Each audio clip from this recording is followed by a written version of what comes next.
Hello, this is the Unemployed Value Degen. I'm not giving financial advice. This is my my weekly What Am I Buying This Week series, and it has been a rough couple of weeks in the markets. I always start out taking a look at the 10-year Treasury because that's what it seems like everything is moving on. I had originally been following this channel, which is completely broken, right? That channel seems to be no more. And the next question is, well, what's going to happen? We have now we're still in a global interest rate cutting cycle. All the central banks are cutting interest rates, and except for China, most countries have their treasuries rising, even though they're cutting on the short term.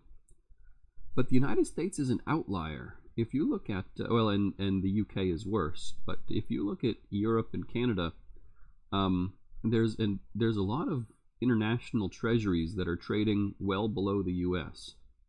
So it seems pretty fearful right now. We are above this previous April peak. I think people are going to get worried if we either break the previous 2023 peak, and they'll really get worried if we break the 5% on the 10-year Treasury. But I'm not so sure. I know I've been saying that I think it'll reverse here any time.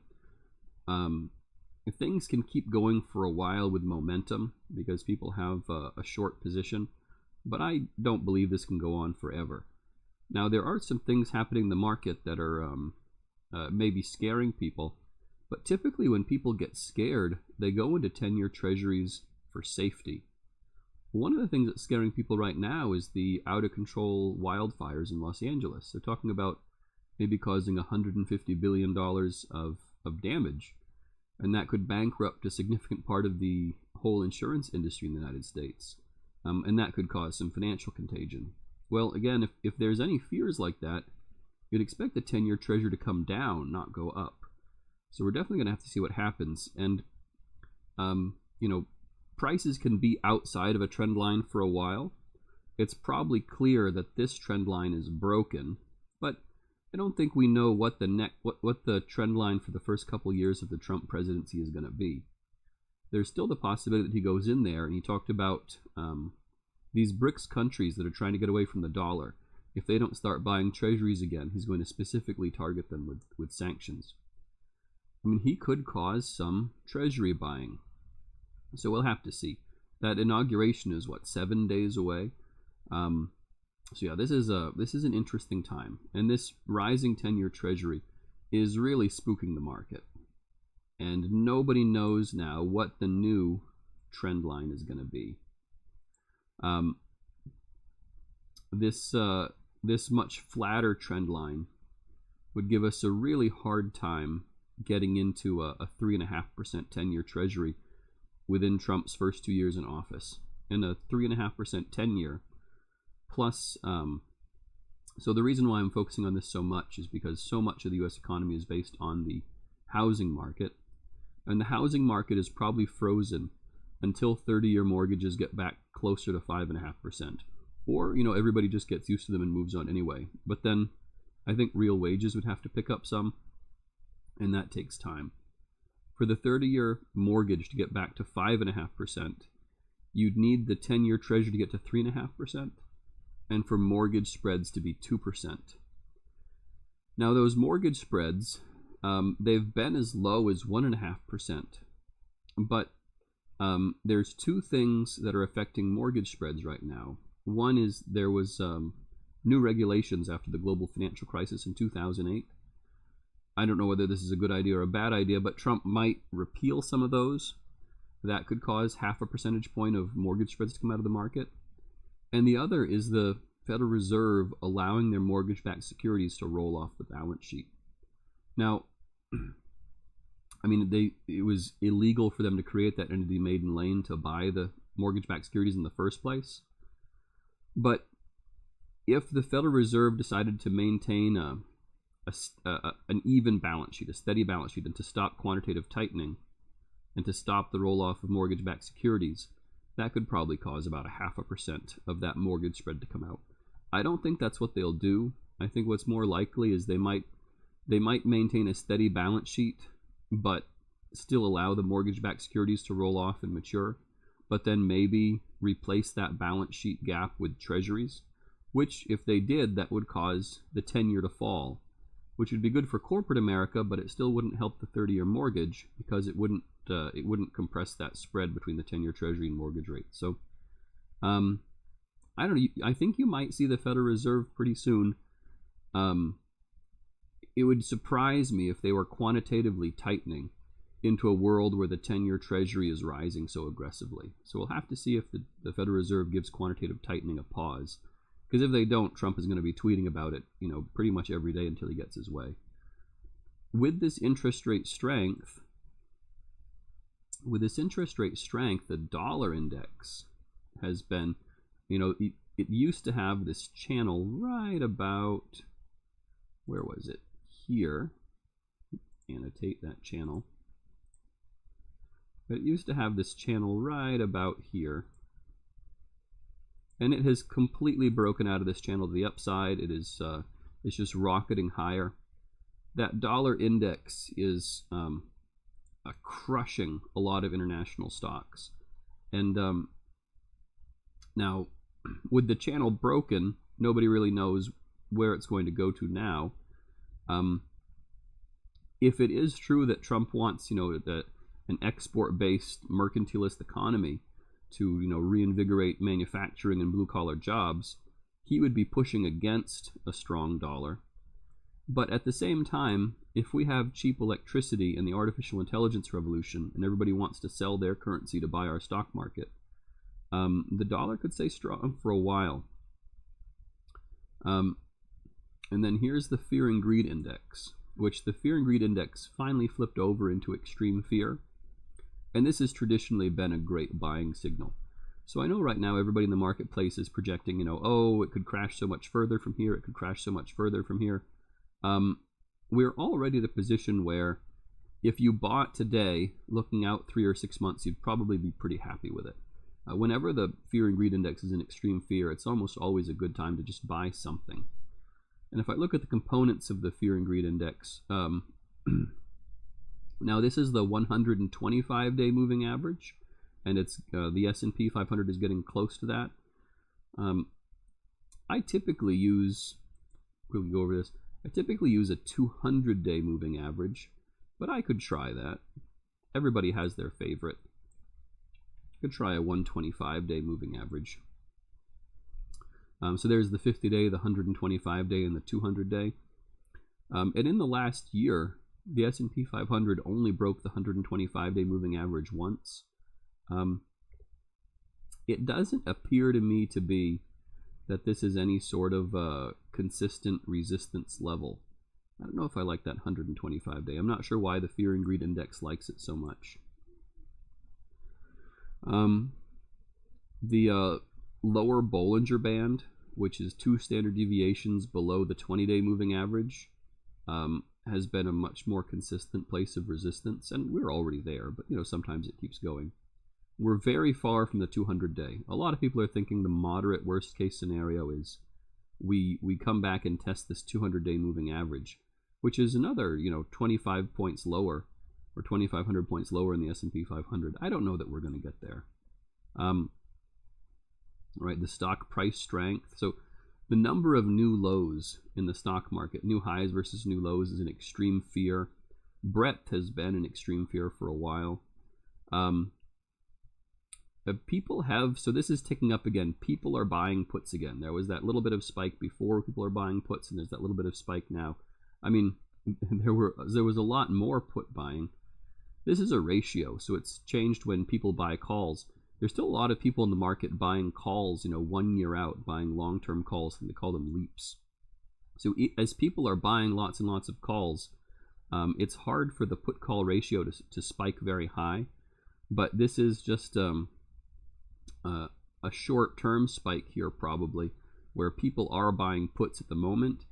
That's a good time. That's a good buying opportunity. The VIX is back above 20, which it hasn't spent a lot of time there over the last year. Let's see. And this one, so this is the spreads between investment grade corporates and junk bonds, and that's been compressed again. And as far as whether there's going to be a recession, you almost always see these yield spreads blow out before a recession, because the analysts are looking at these bonds individually one at a time. They look at the corporations. Say, oh, is this corporation going to go bankrupt? Is this corporation going to be unable to pay their debt? And all the analysts looking at companies one at a time are saying, yeah, these companies are fine. So if all the companies are fine, how are we going to have some sort of a recession? This is the one sign that's still a blaring a greed signal. I put all this together, and I think now's a good time to buy something. And let's see, there's been a few posts I wanted to share. So this one, zero S&P 500 sectors are above its 50-day moving average. And that doesn't happen very often. We had it, and if you look at the performance of the S&P 500, every time you hit one of these zeros, it's a pretty good buying opportunity, right? Every zero is along with a dip that is a pretty good spot to buy. Maybe except for this one. This is in the middle of that bear market that we had. And even this one, when there's 0 sectors in the S&P 500 above their 50-day moving average, it still wasn't a terrible place to buy. I mean, it wasn't exactly the bottom, but it was, not an unreasonable time. We also have, so this is from Bravos Research, U.S. fund manager exposure to stocks. One of the things people were worrying about coming into December was the positioning. Everybody had, the highest percentage of stocks in their portfolio for a very long time. Well, that's come way down. And whenever that comes way down, well, now fund managers can go back to buying stocks again and support the market. And then this one is the percentage of stocks that are 10% off from their 52-week highs, and the percentage of stocks that are 20% off of their 52-week highs. And it's really come up with this value sell-off in December, especially the ones that are 10% off. I mean, this would indicate maybe the sell-off could continue for a while, but not that much more. You already have 69% of the S&P 500, 10% from their 52-week high. It doesn't have to get much higher than that before you get your, give or take 10% drawdown every year. And the question is, well, will we really see that full 10% drawdown? Because we're in a world where you still have this artificial intelligence revolution and the Mag 7 keeping things propped up. And are the Mag 7 keeping things propped up? Let's see. If I go to this, a big tech ETF, wow, so this big tech ETF is just barely touching the 50-day moving average. So that's not a big decline. So as much as people are selling value stocks, it's just hard to get big tech to take much of a pause. That's pretty, for all the pain I felt being a value degen for the month of December, it's kind of amazing to see that holding up so well. IVE is the S&P 500 value components. There was that 14-day drawdown without a single relief rally in there, and then since that has ended, I don't know enough about technical analysis to know if this is. I believe they call that a bearish flag pattern. I don't know if this is true or not. We had a really nice couple of days in the start of January when all of the stocks that had sold off for tax loss harvesting had a huge bounce.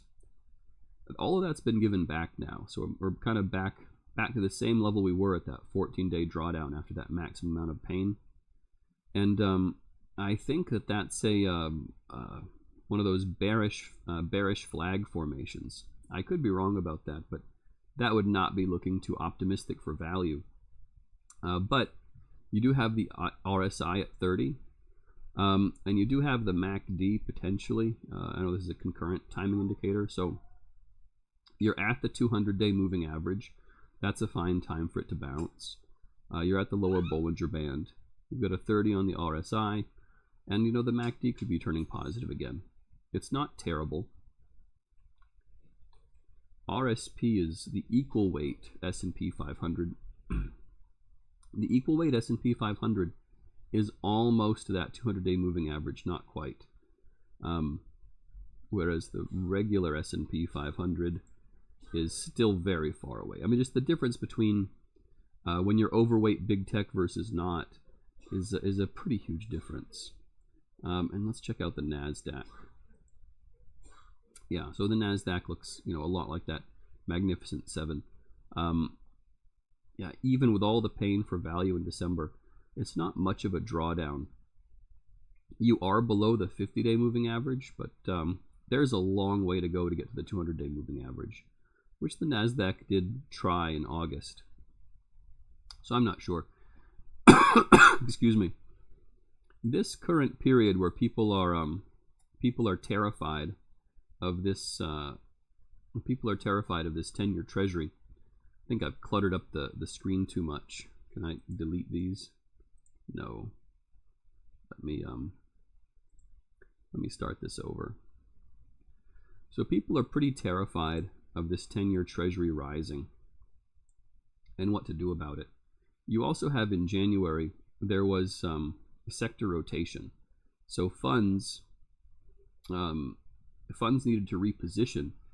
You had bonds from the start of 2024 to the end of it, interest rates rose. So treasuries fell by 5% last year, and the S&P 500 raised 22%.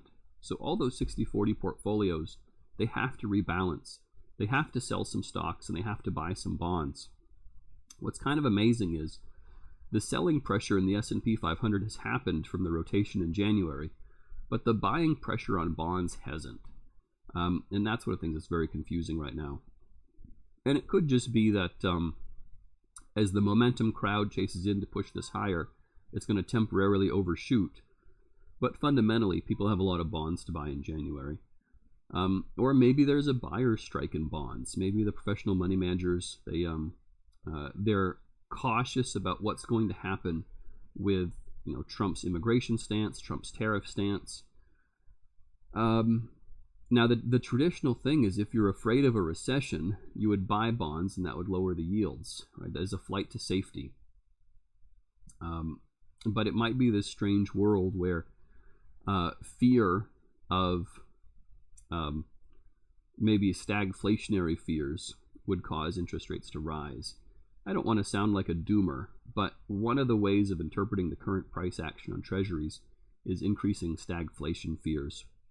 I was pretty convinced coming into January that interest rates would fall based on the 60-40 rebalancing and the tax loss harvesting in December. It just hasn't happened yet. So, all right.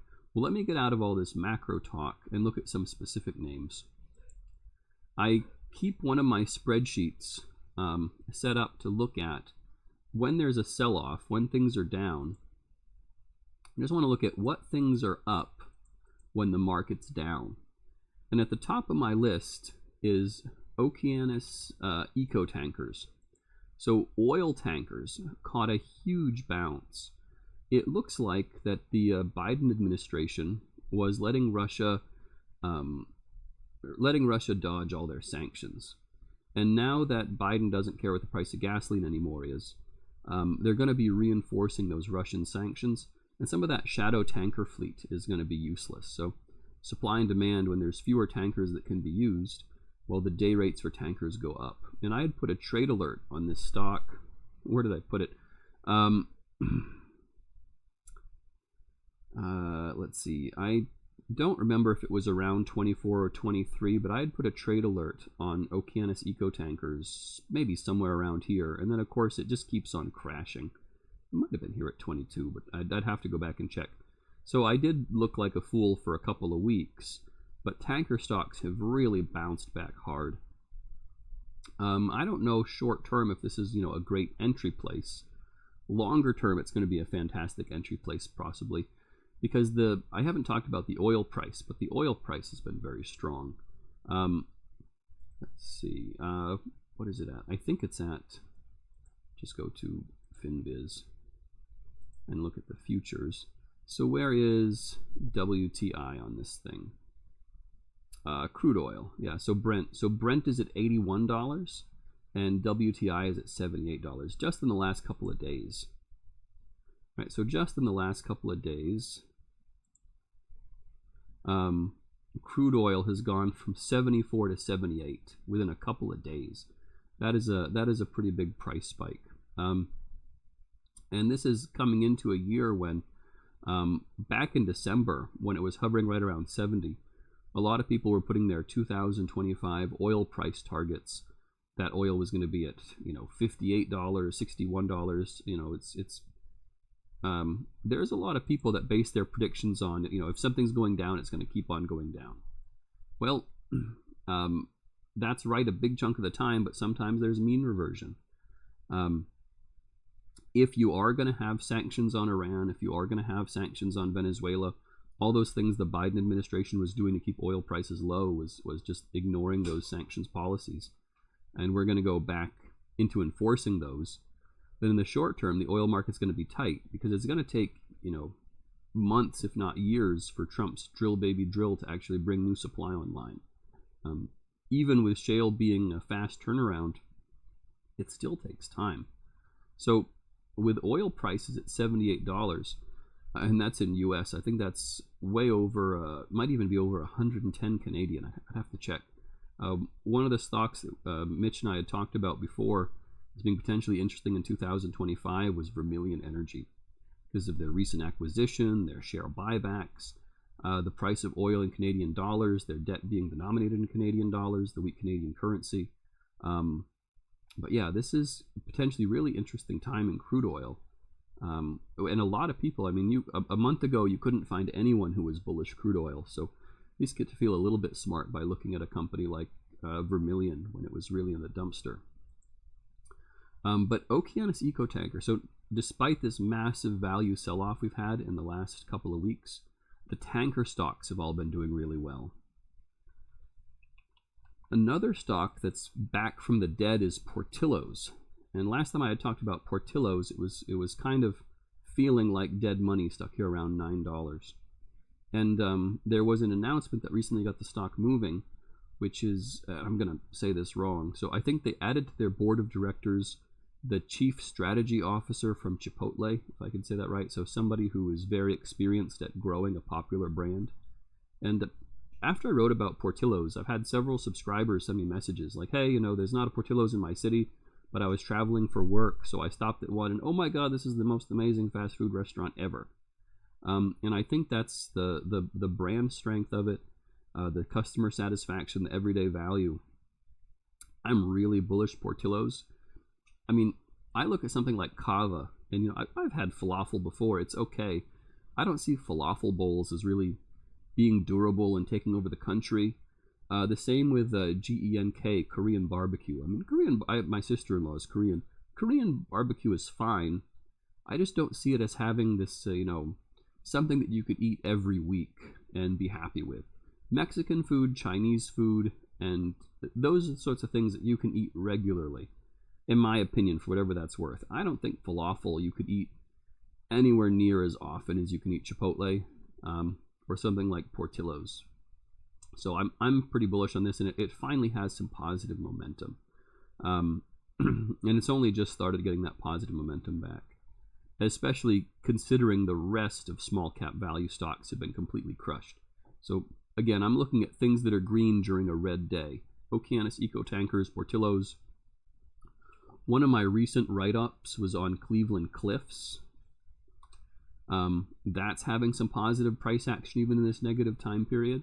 That's third on my list for stocks that are green on these red days.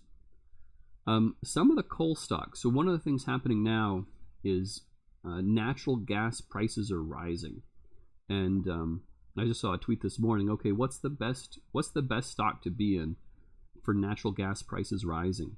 And somebody said immediately thermal coal, and that's potentially true because the thermal coal price in the U.S. trades as a competitor to natural gas because they're both used for electricity. So you could, because natural gas is strong with this cold winter, You could buy natural gas, or you could buy thermal coal. So Alliance Resource Partners has had a strong couple of days. Even as value has been selling off, Alliance Resource Partners has been doing well. Let's see. There's also the natural gas tanker company, CLCO. I had written about this one. That's bounced back hard as well. Yeah, I had put some trade alerts on, I think, Okeanis Eco Tankers and maybe CLCO, and I placed a buy. And for the next couple weeks, it was painful. I don't remember exactly at which price I said to buy, but it was not at the bottom, right? I was not smart enough to catch the bottom. But the bounce back on some of these stocks has been very, very strong. Let's see. Blackstone Minerals. This is the natural gas royalty limited partnership. Oh wow, that's back above 15 again. That's really bounced back high. So the I think the price of natural gas is above $4 right now. Let me go back to futures. Where is natural gas? There it is. Yep, $4 natural gas, and this was under 2 in April. I mean, when natural gas was under 2, the sentiment was really terrible. Then you had that brief spike up, but as we've been getting these climate models saying that the winter was going to be cold this year, natural gas has been climbing. And also on the somewhere in here is the artificial intelligence electricity build-out narrative. But just recently, the spike above $4. This is a great place for natural gas producers to put in new hedges. I mean, if they can hedge their production for a couple years at $4 natural gas, that would be fantastic. So Blackstone Minerals is rallying pretty hard on that. Now this one, I don't know how high it can go, because this is a high dividend paying limited partnership. This is the sort of thing that you really can, buy the dips on, because this land bank is not going anywhere. I mean, they're going to be fine. I don't know if I'd be eager to buy it when it's already at 15, but we'd have to see. Another stock that's had some positive price action is ARS Pharmaceuticals, right? So all of the biotech companies sold off hard on the Trump election because he's got RFK Jr. saying he's going to go in there and shake things up. And I thought this was a case of the baby getting thrown out with the bathwater, because they already have their FDA approval, right? And I don't think RFK Jr. is going to pick a fight with epinephrine. ARS Pharmaceuticals, they have a nasal spray to replace EpiPen, and that's going to be, it should be a pretty big replacement cycle. They do have that competitor, AQST Therapeutics, and I personally think that ARS Pharmaceuticals is going to win most of the market share. But this has bottomed out and spiked up. So I don't know if this one-day spike is going to hold, but I think the trend is broken, that it's no longer in a downtrend.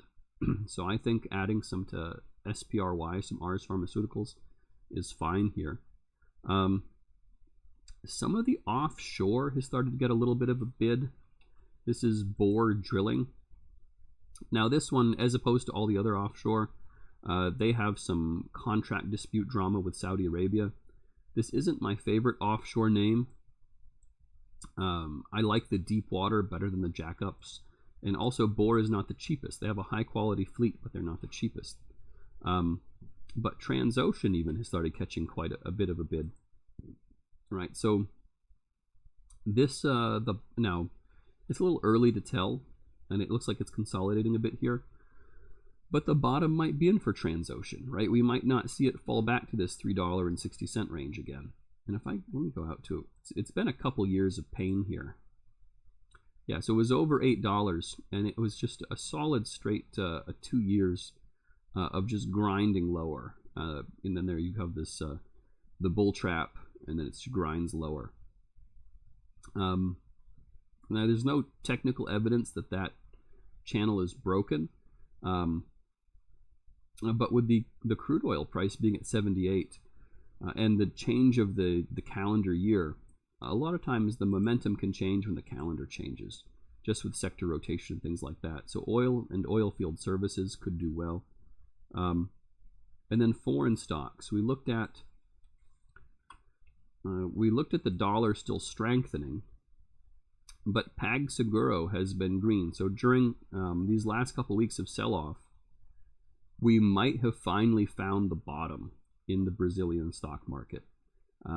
And there's no positive improvements in Brazil, and there might not be until the next election in 2026. But the sell-off on PagSeguro was so extreme, the bottom might be in. Now this is not super exciting price action on the way up, but I would certainly be happy buying more here. I have a position in PagSeguro. I think I was buying in this give or take $8 range, somewhere around here. And of course it's painful when it goes from $8 to $6.50, but I think this is a perfectly reasonable time to buy. The RSI isn't confirming that, but again, that sometimes what you need as a symbol for things to buy is just when it stops going down. And this is a situation where, at least for the last 3 weeks, PagSeguro hasn't been able to fall anymore. And again, that's with the dollar still strengthening and no good news coming out of Brazil. So it could mean the bottom is in. ProFrac holding. So again, this is things that are green on red days. So that one, so even in this value sell-off in December, it didn't retest the October lows. So this one might be, zigzagging pretty hard, but moving in a positive direction. And this has been positive the last couple days with the market selling off. Back to that statistic that there were zero sectors above their 50-day moving average. I don't think that is going to last very long, because I think energy, if nothing else, with oil at $78 a barrel, energy should move above its 50-day moving average pretty soon here. Let's see. Now, some of these things are moving. So I usually don't do this while the market is open. The market is open at the moment. Equinox Gold, all the gold miners. Gold has been bouncing around the 2,700 mark. I think it just fell underneath that. So Equinox has been bouncing around in this channel. Let's see. Let me sort this out some more. Yeah, as far as things that are green, green on a red day, let's see, Ecopetrol. So again, oil stocks, international oil stocks, Ecopetrol, that's a double bottom, and it's broken above that previous double top. Ecopetrol might be, and I think I'd put a trade alert on this a while back, and of course, after I put the trade alert, it fell way beneath that. So the Brazilian election in 2026, I think, is most people think is a coin toss. But the Colombian election, the current president of Colombia has so little approval, and he's lost, I think, every municipal election. His party has lost every municipal election except for one. I think the writing is on the wall that Colombia is going to switch back to a more prudent, reasonable government. And this is a huge company with enormous assets and enormous opportunities. And one of the things about Colombia, when you look at a place like the United States, we've been drilling for oil for a long time. But Colombia has been a failed state for so long, they haven't done some of the basic exploration with even simple technologies that we've done in the US. So they have the possibility of finding cheap, easy to access reserves on such a huge landmass that hasn't really been explored well. So as far as, where is the cheap oil going to come from? A place that hasn't been able to be explored because it's been a political failure for so long, they have the possibility to find cheap deposits that you're probably not going to... I mean, the U.S., we can find more deposits. It's just how deep is it and how expensive is it to extract. I think Colombia has the opposite opportunity. They have kind of unexplored area, and they might find new fields with a very low lifting cost. I mean, especially being so close to Venezuela with some of the same geological formations. So yeah, I think Ecopetrol is very interesting here. I started a position. I don't own enough. So the coal names, the thermal coal names are bouncing. The natural gas names are bouncing. The oil names are bouncing. The oil services names are bouncing. And not a lot outside of that is, but the St. Joe company may have found its bottom, right? It's been bouncing around. I think I'd put a trade alert at 50, and then it crashed much lower than that. With interest rates still rising. So I know this isn't the most optimistic chart here, But keep in mind that these 2 weeks where it's forming this maybe double bottom is when interest rates are rising aggressively. For a real estate developer's price to not be able to fall anymore when interest rates are rising so aggressively, that could mean the bottom is in for the St. Joe Company. I think that's a very strong possibility. It might have finally found the floor here. It could be wrong. One of the reasons why I like value over quality and growth is because with a quality growth stock, you have such a high price to earnings ratio. If the multiples kept compressing, it could fall. Now, I do think Joe is value, but for it to be value, you can't look at the book value of the company. You have to put your own market price on their acreage. And if you put your own market price on their acreage, it is an incredibly undervalued stock. But if you just look at the same metrics that algorithms have access to and algorithms can use, it doesn't appear to be a value stock. So this is one where you have to put your own market value on the land holdings they have. But for a real estate developer not to fall while interest rates have been rising, I think this is, just like I said, I think last week, that for oil to still be 74 when the dollar has been so strong is a strong oil market. Well, for Joe to be flat when interest rates are rising, I think is very strong for St. Joe, because you have every reason for the price to keep falling and it won't fall anymore. Let's see. Look at my Vermilion Energy. Oh yeah, that's bounced off very well. Oof, I didn't even know it was over 10. I haven't looked at the price recently. That's fantastic that it's back out of this 8 range. The market initially was flat when they announced their acquisition, unlike Peabody Energy, which was just crashed to the floor on the acquisition. But that acquisition is mostly natural gas, and then after they acquired it, natural gas in the U.S. went from $2 to $4. Now, Canada doesn't have the same natural gas prices in the U.S. They have a lot more trapped natural gas.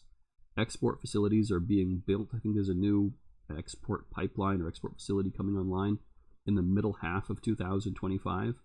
So their earnings probably won't respond from the acquisition much, but they're still selling natural gas in Europe, right? They still sell that Dutch TTF natural gas in the Netherlands and in Germany and Slovakia and Ireland. And the prices over there are going wild. So a natural gas pipeline from Russia going through the Ukraine into Eastern Europe was finally shut down. Ukraine, I think, either they didn't pay the bill or they didn't renew the contract, whatever the reason, a pipeline that had been sending natural gas to Europe throughout the entire Ukraine war, which is just kind of very interesting from a military perspective, that there's infrastructure that nobody will blow up because the natural gas was still flowing from Russia to Europe during this entire time period. Is bonkers. But that pipeline has been shut down, and natural gas prices in Europe are rising pretty aggressively. Again, we've had 2 very warm winters, and I'm not a meteorologist, but allegedly that's due to a underwater volcano that went off. The excuse me, I'm still fighting off that cold for a month. Typically, when there's a volcano above ground, the ash reflects the sunlight and it cools off the planet. Remember that painting, Howard Munch's The Scream? That was because the sky had changed colors because of that volcanic eruption at the time in the 1800s.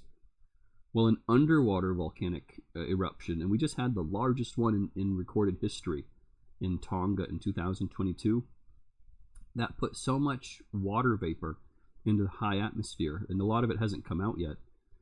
Water vapor is a greenhouse gas much, much more than carbon dioxide is. It's even still questioned among physicists just how much of a greenhouse gas carbon dioxide really is. But water vapor is a strong greenhouse gas, and that volcanic eruption in 2022 put so much water vapor into the upper atmosphere that it's caused some warming for the last 2 years. Some people say that's going to go on for a full 8 years, so till 2030. But even with just some variation, we're having a colder than average winter for the first time in 3 years. This is the first time since the Ukraine war that Europe needs that energy and can't get it. So we'll maybe see some crazy things happen to natural gas prices. And Vermilion might finally break out of its down channel.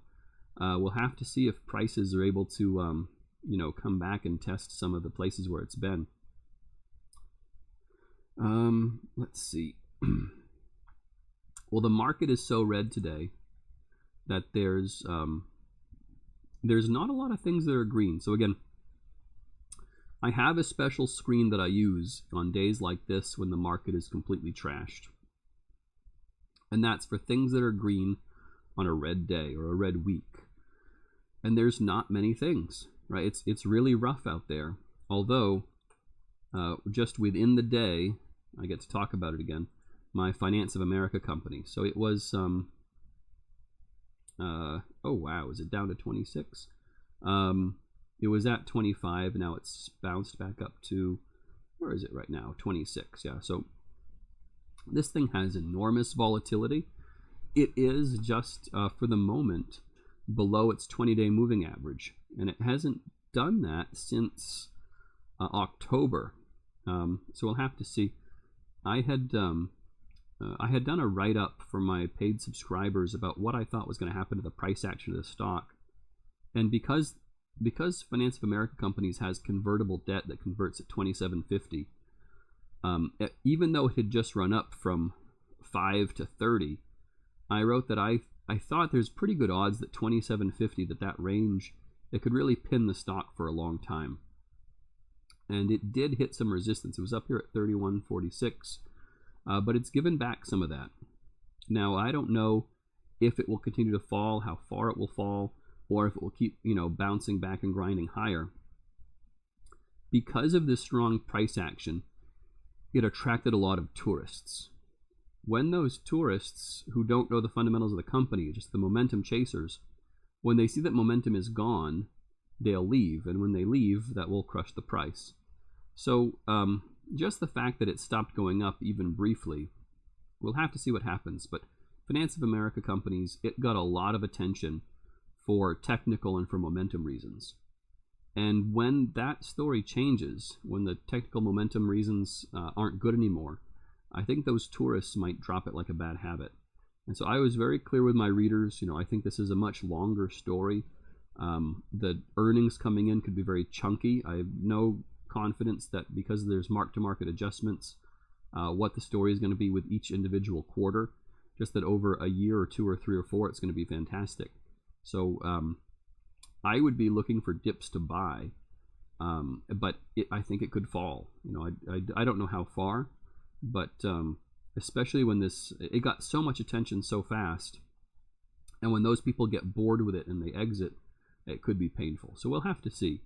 I still think that 27.50 range, that might act like a pin, but I don't know how strong that pin is going to be when a company with such a small market cap gets so much attention. This might be a short episode because there's not a lot of things that are green today. Yeah, and all right, so I'll go ahead and say thank you all for listening. I hope you have a very good week. This is our first full week in the stock market because we had Thursday off for Jimmy Carter's funeral. So hopefully the professional managers are back from vacation and we have some more normalized behavior. We'll have some higher volumes and some professional money moving around. And we're almost back to the next earnings season. And so one of the things that could change the sentiment in the market is if we see strong earnings. Some banks have started reporting, and the results have been pretty good so far. I think it was Jefferies reported, and the results were good. So we'll see if we get a narrative shift. We'll see if people start changing what they're talking about and start talking about something other than the 10-year Treasury. Anyway, thank you guys for listening. This is the Unemployed Value Degen, and this is not financial advice. I hope you have a great week. Thanks.